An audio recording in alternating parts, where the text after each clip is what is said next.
Latvia by the Germans? Very well. I remember the outbreak of the war very well.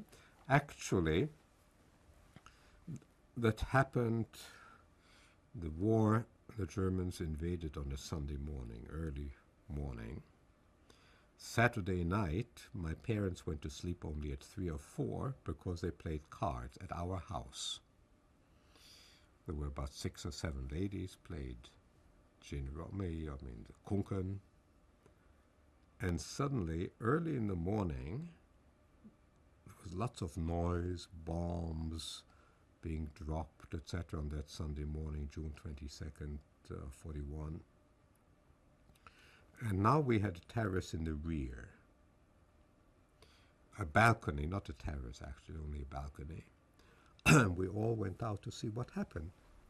And we saw German planes, Stukas, flying very low, where we could even say hello to the pilots, and they sort of winked back at us, because it was very low, bombing certain parts. We didn't know what was happening. We turned on the radio, no news. The news about the outbreak of the war did not come for hours, because the Russians were taken by surprise. They didn't know. Subsequently, I read in the history books that Stalin thought that it was not Hitler behind this, that the Wehrmacht went behind Hitler's back, because Stalin and Molotov were convinced that the Germans were not going to invade. And now, suddenly, they did invade. So the bombings, this was very exciting. Again, our building was not hit. It was someplace in the center of the city.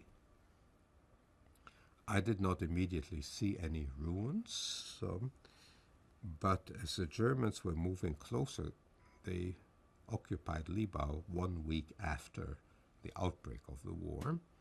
My father took us to the hospital, which was a little bit outside the city, in a safer neighborhood, and we stayed there for a couple of days until the Germans came in.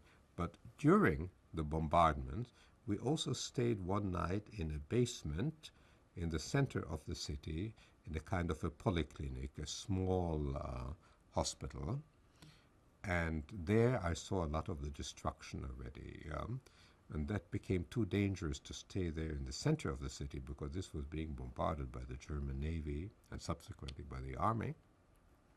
So we moved to the larger hospital outside well, it was still within the city district, but in the residential area right near the beach.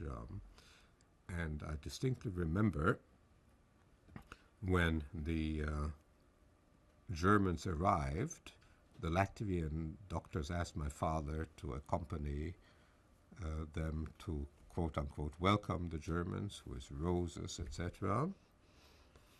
And my father went and asked about the Jews, and there was a lieutenant in the car, and I remember him coming back saying, the Jews have nothing to worry about. We now have a common foe, and we must fight this common foe, and the Jews are part of this war. In the naivete, fighting, if you fight together with civilized Germans, not racists, etc., like in World War I, if you fight communism, fine and good. Mm-hmm. And he was sort of assured, and in a certain naivete, he believed and made us rather believe that we have nothing to worry about. Or maybe he just wanted to keep us calm. This could be the case. How long is it when things become rougher and it's no longer the same life for you? Almost immediately. Almost immediately. Almost immediately. I remember my father having to go to a gathering place every morning to be assigned for work. My father wore his Red Cross armband. My brother going to work. A cousin of mine was shot dead by the Germans, apparently he had just married a Latvian girl before. She was pregnant, but I was led to understand that she also had a lover. And I was led to understand that she denounced him as a Jew and he was shot, and my father was called on to go to the cemetery to identify the body. And he came back to the house and I was there, pale, saying, yes, it was Ljolinka who was shot dead. He identified the body. And that was about a week to 10 days after the occupation. And it was not long thereafter when my father was arrested, tortured, and killed. Yes. So we immediately began to feel it, almost immediately, within days, I would say, yes.